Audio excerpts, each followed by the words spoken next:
Namaste, my dears. Welcome to day 7 of my 30 days of video blogging. I'm Kelly from Sunrose Yoga Podcast at sunroseyoga.com. And I thought that today we could talk a little bit about overcoming or working through burnout in yoga. Now, you may have experienced this where all of a sudden one day you're in Virabhadrasana 2, Warrior 2, or Trikonasana, triangle pose, and you feel like, this is boring. I've done this 5,000 times. I don't really want to do this anymore. What's the point? Your mind gets going. Your breath is not present, and you feel as though you're in a funk. Or likewise, you may be amping up the intensity of your practice so much. Did you hear that? I don't know what's going on in the background there. But I'm home alone, so this might be a ghost.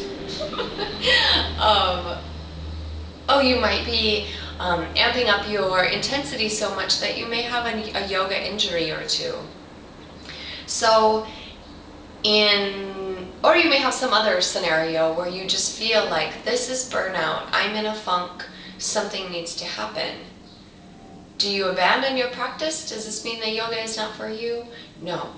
This means you need to shake it up a little bit. You need to try something new.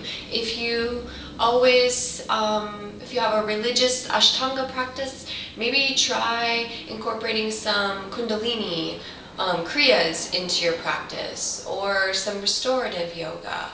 Or if you have a very rigid, set structure to your home practice, which you may have if you have a strong Ashtanga practice, just turn on some music and let your body start moving. I do that all the time. That's how I get inspiration for classes. That's how I get inspiration through my own practice for the art that I make.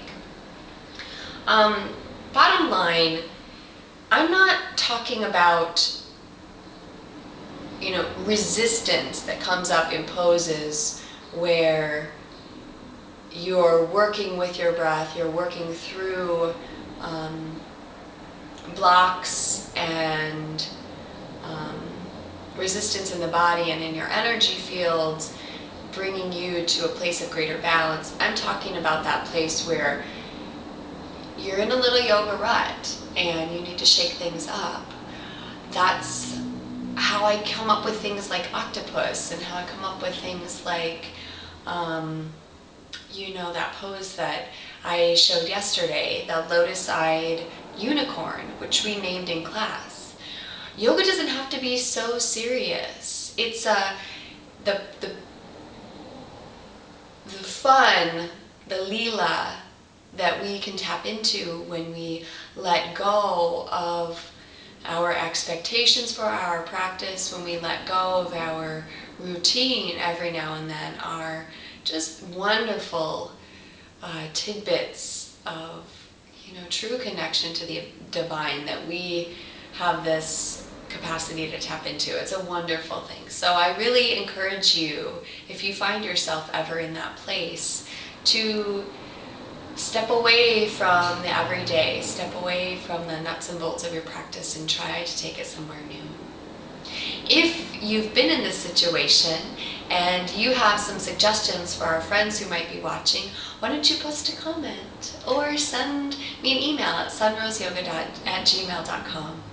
Thanks so much for joining me. Hope to see you again tomorrow. Blessings.